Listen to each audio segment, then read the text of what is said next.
وہ جوان جو ہی پروان چڑھا ان فوان شباب آیا تو اس کی پیشانی سجدے کے تقدس سے مالا مال ہو گئی، اس کی آنکھوں میں حیا اور شرم کے پہرے آ گئے، اس کے خیالوں میں پاکیزگی آ گئی، اس کی زندگی کے شب و روز نیکی کے ماحول میں بسر ہونے لگے، اس کی راتیں ذکر الہی میں، تلاوت کلام مجید میں اور دن یاد الہی میں روزے سے گزرنے لگے۔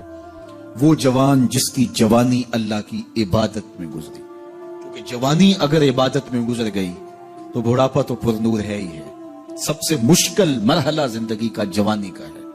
شیطان زیادہ ورغلاتا ہے کسی شخص کو جب وہ جوانی کے مرحلوں سے گزر رہا ہوتا ہے۔ تو جس کی جوانی خیریت کے ساتھ گزر گئی اور اس نے اپنی جوانی کے تقدس کو محفوظ رکھ کے منزل تک پہنچا لیا، اپنی عصمت کے جوہر کی حفاظت کی، اپنی آبرو کو لٹنے نہیں دیا، اپنی آنکھوں کی شرم و حیا پر پہرے بٹھائے اور آنکھ کو برباد نہیں ہونے دیا اور اپنی زندگی کے تقدس کا پہرا دیا، تو جو جوان اپنی جوانی کو خیریت کے ساتھ گزار گیا۔ کسی نے کہا تھا نا، کتاب زیست کا ایک اور باب ختم ہوا، شباب ختم ہوا، ایک عذاب ختم ہوا۔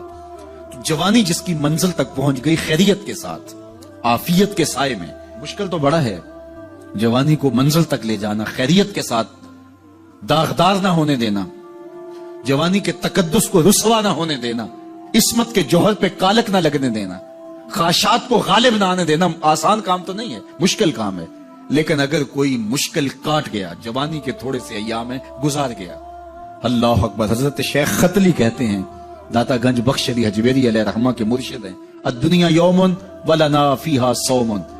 وہ کہتے ہیں دنیا ایک دن ہے، ہم روزہ رکھ کے گزار رہے ہیں۔ تو روزہ رکھ کے سارا دن گزر ہی جاتا ہے، دوپہر بھی آتی ہے گزر جاتی ہے، اور عصر کا وقت بھی آتا ہے گزر جاتا ہے، کھانے کا وقت بھی آتا ہے، چائے کا وقت بھی آتا ہے، سب کچھ ہوتا ہے لیکن گزر جاتا ہے، افطار تک بندہ پہنچ جاتا ہے۔ جس نے زندگی روزے کی طرح گزار دی، جس نے جوانی روزہ رکھ کے گزار دی، خواہشات کو بے قابو نہیں ہونے دیا، مشکل کام تھا لیکن اس نے مشکل کام کر دکھایا۔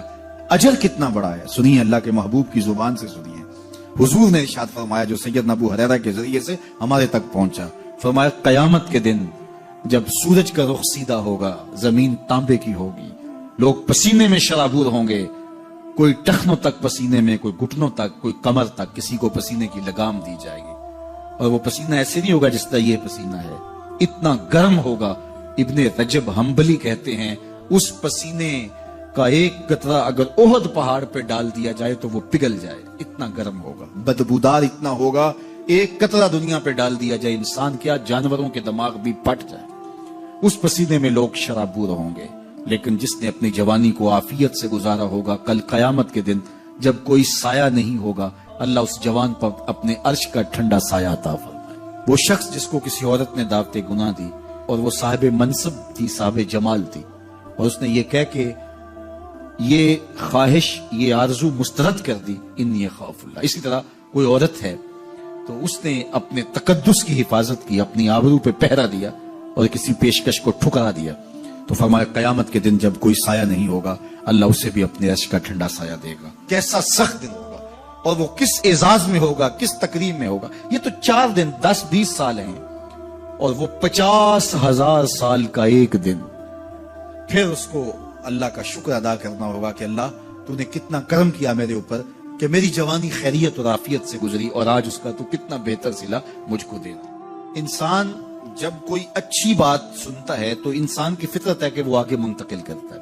آج کل وہ شیئر کر دیتے ہیں نا، جو بات آئے تو آپ اس کو آگے بڑھاتے ہیں، دوستوں میں شیئر کر دیتے ہیں، تو یہ انسان کی فطرت ہے۔ افواہیں بھی اس لیے پھیلتی ہیں کہ جو بھی بات آپ سنتے ہیں فوری آپ کی کوشش ہوتی ہے کہ یہ سب سے پہلے دوستوں کو میں ہی بتاؤں، تو یہ انسانی فطرت ہے۔ تو جب افواہ اور ایسی چیز، کوئی غم کی خبر بھی ہو، کسی کی وفات کی خبر بھی ہو، تو اس وقت بھی انسان کی فطرت، سست سے سست آدمی بھی پھر جلدی جلدی فون کرتا ہے، آگے بڑھاتا ہے کہ فلاں سے فوت ہو گیا۔ تو چونکہ یہ فطرت ہے، بات کو آگے بڑھانے کا شوق ہے انسان کے اندر رکھا ہے، اس سے چیزیں پھیلتی ہیں۔ اور پھر جو خیر کی خبر ہوگی یا خیر کی بات ہوگی تو اس کو تو آگے پھیلانے کا پھر ہمارا دین بھی ہمیں ترغیب دیتا ہے، جذبہ دلاتا ہے۔ تو حضرت ابو ہریرہ اس جذبے کے تحت جو سنتے تھے پھر آگے منتقل کرتے۔ اب حضور کی بارگاہ سے اٹھ کے جاتے تو سب سے پہلے گھر جاتے اور سب سے پہلے اپنی ماں کو سناتے، اور ماں تھی کافرہ، وہ سننے کی بجائے، خوش ہونے کی بجائے سن کے वो उल्टा नाराज होती और कोई ना कोई ऐसी बात कर देती।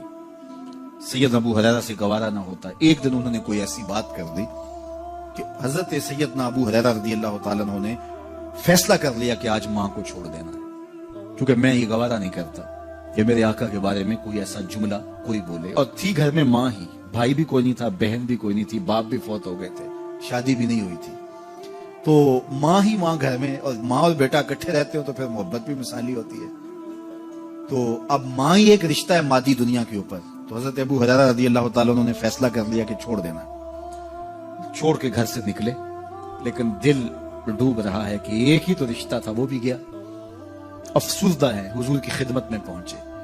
दिलो कल्बो निगाह के मुर्शिद अव्वलीन ने अबू हुरैरा की उदासी देखी तो फरमाया, अबू हुरैरा क्या बात है? तो हजरत अबू हुरैरा जिस तरह बंदा फट नहीं पड़ता, तो अर्ज की, हुजूर मेरी मां की हिदायत की दुआ कर दीजिए। सारी कहानी 2 लफ्जों में बयान कर दी, मेरी मां की हिदायत की दुआ कर दीजिए।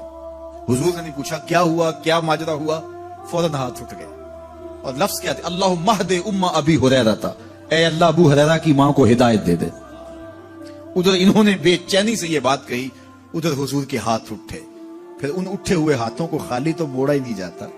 इजाबत का सेहरा, इनायत का जोड़ा, दुल्हन बन के निकली दुआए मोहम्मद सल्लल्लाहु अलैहि वसल्लम। तो हुजूर अलैहिस्सलाम ने हाथ उठा दी, हजरत अबू हुरैरा ने दौड़ लगा दी। किसी ने पूछा, अबू हुरैरा आज बड़ी जल्दी है? कहा, आज ही तो देखना चाहता हूं, घर पहले मैं पहुंचता हूं या हुजूर की दुआ पहले पहुंचती। जाके दरवाजे को दस्तक दी, अंदर पानी के खनकने की आवाज आ रही थी, जिसका कोई गुस्ल कर रहा। आवाज दी तो आवाज आई, बेटा अबू हुरैरा ठहरो, मैं भी आई। कहा, लहजे से समझ गया इसमें मोहम्मद अरबी की दुआ बोल रही है। थोड़ी देर के बाद मेरी मां आई, ताजा आसारे वुजू से, और गुस्ल की वजह से उनके जो है वो बालों से कतरे टपक रहे थे, और लबों पर मेरे हुजूर का कलेमा जारी था।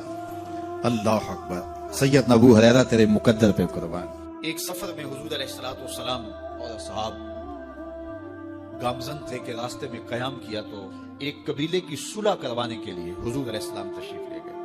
वहां कुछ ताखीर हो गई तो सहाबा ने हज़रत अबू बकर सिद्दीक को कहा कि हुजूर रुक गए हैं तो नमाज का वक्त जा रहा है, आप नमाज पढ़ा दीजिए। हज़रत अबू बकर सिद्दीक रज़ियल्लाहु ताला अन्हु मुसल्ले पे खड़े हो गए। अब नमाज शुरू होगी, उधर से हुजूर भी फारिग हो गए। तो आका करीम तशरीफ लाए। तो आका करीम अलैहिस्सलाम जो ही तशरीफ लाए तो सहाबा की सफ़े बंदी हुई थी। हुजूर को देखा, उन्होंने रास्ता छोड़ दिया। पीछे से लेकर के मुसल्ले तक सहाबा ने हालते नमाज के अंदर हुजूर के लिए राह कुशादा कर। काश के ये हदीस सब लोगों ने पढ़ी होती और उम्मत में इतने फिरके ना बनते, और ये सोच कभी ना पनपती कि नबी के ख्याल से नमाज टूटती है। यहां तो रास्ते छोड़े जा रहे हैं, यहां तो प्रोटोकॉल दिया जा रहा है। अल्लाह अकबर। और ये हदीस कहीं छुपी नहीं है, बुखारी के अंदर छपी हुई। अल्लाह अकबर। आका करीम अलैहिस्सलाम तशरीफ लाए तो सहाबा ने रास्ता छोड़ना शुरू कर दिया। नमाज भी चल रही है और हुजूर का रास्ता भी छोड़ रहे हैं। बिल्कुल हजरत अबू बकर सिद्दीक के पीछे आके हुजूर खड़े हो गए। अबू बकर ला यल्तफितु यमीनन वला यसारन, जब आप नमाज पढ़ते थे तो ना दाएं देखते ना बाएं देखते, पूरी तवज्जो इन्हिमाक होता। वो अपनी कैफियत के जहान में डूबे थे और हुजूर आके पीछे खड़े हो गए। सहाबा ने अपने हाथों की पुष्ट पे हाथ मारने शुरू कर। मुकान व तस्दिया, कुरान ने ताली लगाना, सीटी मारना, ये शैतानी आमाल है, लेकिन हाथ की पुष्ट पे हाथ मार के मुतनब्बे करना, ये मुख्तलिफ मवाक़े के ऊपर ये जायज है। तो अब जब हुजूर आके पीछे खड़े हो गए और सहाबा समझे कि हजरत अबू बकर सिद्दीक एक इस्तिग़राक़ के आलम में है, एक कैफियत के जहां में डूबे हैं, तो उन्होंने अपने हाथों की पुश्तों पे हाथ मारने शुरू कर।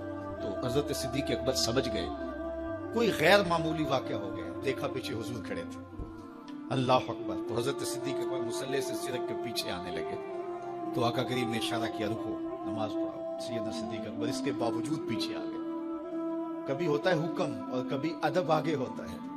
अल्लाह अकबर।